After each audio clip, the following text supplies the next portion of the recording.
This is what's left of the house where Abu Bakr al Baghdadi was hiding. The images were filmed for Sky News just hours after the US Special Forces nighttime raid.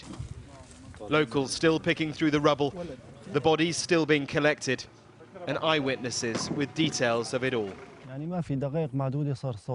opened the door of my house and saw a helicopter in front of me, no more than 15 meters in the air, and another one right behind it.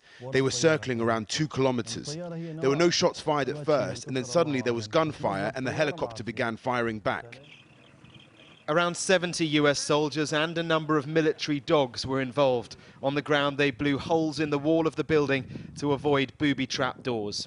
The mission to locate and kill Baghdadi lasted about 2 hours. Then the whole compound was destroyed. The 90-minute raid began early on Sunday morning near the Syrian town of Barisha in Idlib province, right next to the Turkish border. US forces used 8 helicopters to approach Baghdadi's compound. They flew low and fast from a location not yet revealed for an hour and 10 minutes, taking gunfire as they got closer. US Special Forces then engaged in a gunfight and breached the IS leader's hideout, blasting holes in the wall. We're told Baghdadi tried to escape through a tunnel network along with 3 children.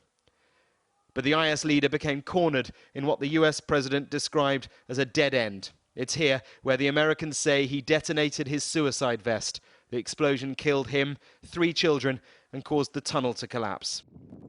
The location is in an area controlled not by the Islamic State, but by a separate Al-Qaeda-affiliated group, and it's surrounded by areas controlled by the Russians, the Turkish, Syrian government forces, and by the Kurds.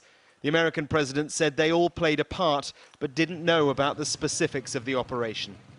Iraqi intelligence is thought to have been key, as well as critical help from the Syrian Kurds. During the last few months, we followed several leads also regarding al-Baghdadi and several ISIS leaders in different places, which led us eventually to know exactly where al-Baghdadi was. The Islamic State pattern has been to reform, to strike back after a setback, and that's the big concern here. Up to 70,000 of his followers remain in camps in northern Syria. He is gone, but his ideology is not. Mark Stone, Sky News.